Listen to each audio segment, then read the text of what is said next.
Mindanao.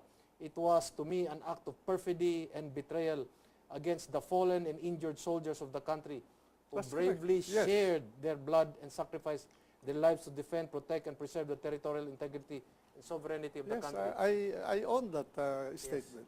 In fact, that was my statement in a cabinet meeting that the President Marcos, called especially to discuss the Tripoli Agreement, Yes. to the chagrin of the First Lady, who was responsible in having that Tripoli Agreement at that time. And it was by Undersecretary Barbero who negotiated it without my knowledge, because I was never informed that there was an ongoing negotiation. You had the sense that it was going to be an unconstitutional... I have always thought that it was unconstitutional. You know? That's why I opposed it.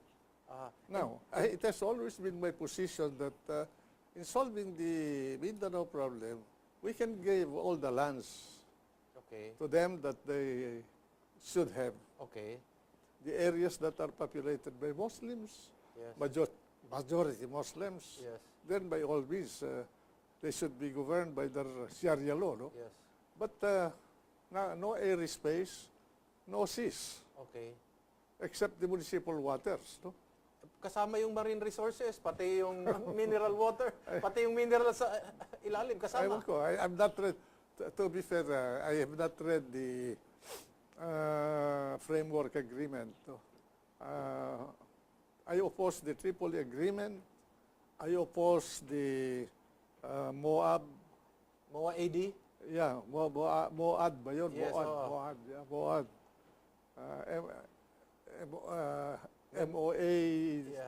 Yeah, ancestral domain. Memorandum of Agreement on the Ancestral Domain. I thought I mentioned to the former President, Gloria Magallarroyo, said, Madam, don't put your signature on that paper, because you could be impeached if you do that. And I was invited to go to Kuala Lumpur to attend the signing of that. I refused. In this case, Mr. Senator, just a cursory reading. Your experience, your sense is that this is an unconstitutional agreement.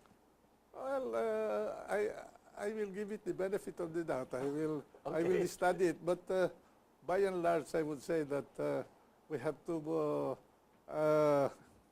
move gingerly in this area, because there are many ifs in it, many constitutional obstacles.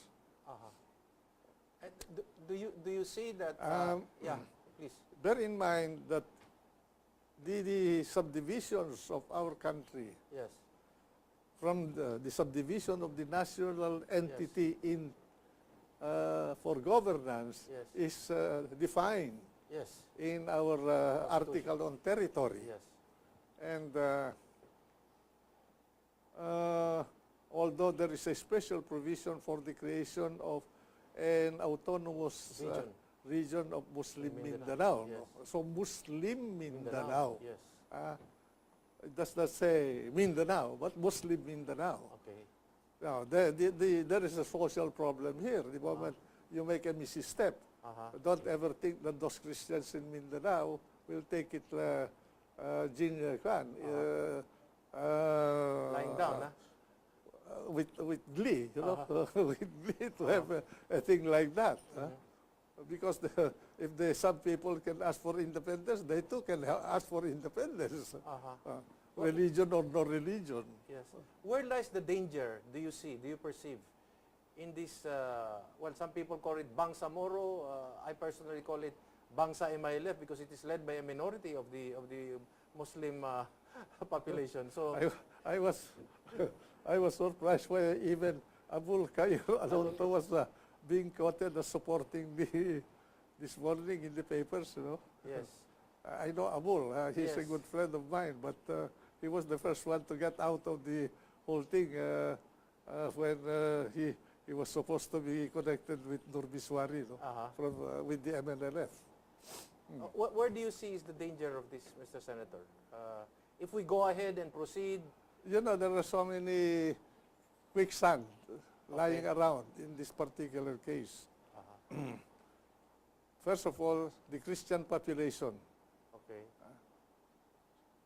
Second, even in the areas now being claimed, there are Christians with lands.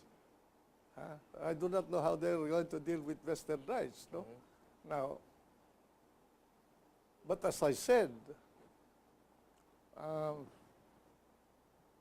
if you give airspace, and high seas, plus land, and people and government, what is that? It's no longer... What kind of political animal is that? It is not even a sub-state. It is already a state. Yeah. And it becomes a buffer between Malaysia, one of our disputants, okay, and the Republic of the Philippines. You see? Do you see hidden hands moving here, which are not domestic in character? Well, I do not know whether these are hidden hands, but surely I will not feel so complacently and say that, well, everything is going to be easy along the way. No? How many in the Senate do you see are equivocating on this? I cannot speak for the 18. Okay. There are 6 of us. Okay. Oh no, 5. Tito, Greg, 6.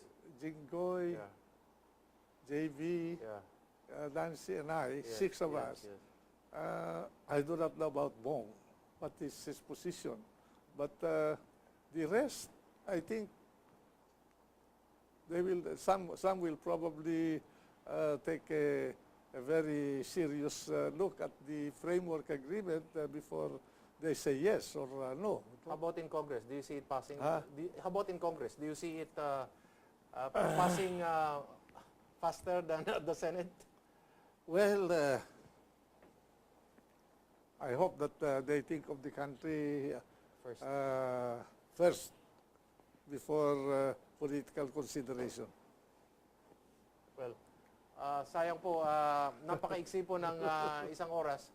Subalit, nakakuha po tayo ng isang, sa tawag ko nga sa programa, the ENRILE Perspective, from a senior statesman, from a 90-year-old grandfather who has passed so many generations and has seen so many presidents. And we can, this generation stands on the broad shoulders of our forefathers, our grandfathers, and our very own fathers. But the responsibility belongs to the young generations, and they will be the one to carry the burden and suffer for it if they do not think very carefully about the future. Correct.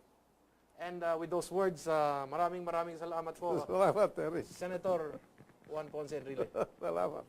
At ito po si Eric Espina, palagi pong nagsasabi sa inyo, magmasid, makialam, higit sa lahat ay manindigan. Dahil wala pong magmamahal sa Pilipino kung hindi ang Pilipino. Daghang salamat, maayong gabi kaninyong tanan.